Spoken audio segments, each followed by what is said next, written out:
Hello everyone, it's Shane Kanto, your Wasteland reviewer, and I'm here to review Remembering Gene Wilder, and this is a new documentary from director Ron Frank, and this film focuses on a special tribute to legendary actor Gene Wilder.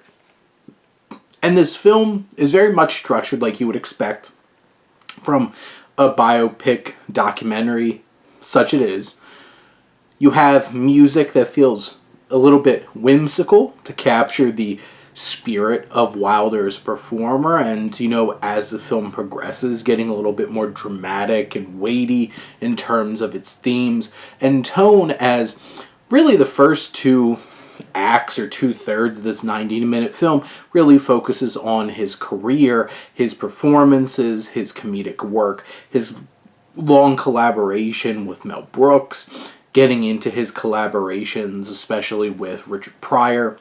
And then in the last third of the film, really taking a dive deeper into his relationship with Richard Pryor, his relationship with Gilda Radner, his first wife, and her death, and his relationship with his second wife, and his growing Alzheimer's. And this film kind of leaves behind a little bit that very specific and expected kind of structure to really dig a little bit deeper towards the end into the more emotional beats of it. Because for the first 2/3, this is just an endlessly entertaining documentary, really focusing on the incredible creative work of Gene Wilder and who he was as a performer, listening to commentators from Mel Brooks, who's still kicking, and you get to hear from interviews with Gene Wilder himself. You get to hear from the likes of Burt Gilliam and Alan Alda and many other performers who got to work with Gene Wilder. This is a moving, entertaining, and engaging documentary that certainly fulfills its promise of this love letter to Gene Wilder.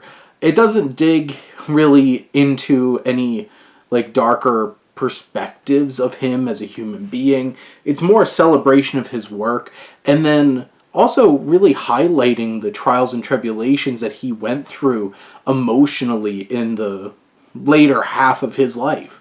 And I love how it highlights the work that he did. I learned a lot about his creative process and his collaborations. This is certainly a movie for movie fans. It's certainly a movie for Gene Wilder fans, and it also takes you on a nice emotional journey, understanding the progression of life of a human being who just happens to be so beloved by so many for the great contributions to the world of film and the stage and television that he did.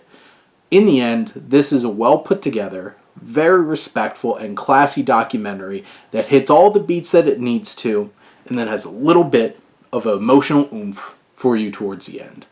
But those are my thoughts on Remembering Gene Wilder. Let me know what you think, and let's talk some movies. But thank you as always for tuning in and supporting your Wasteland reviewer.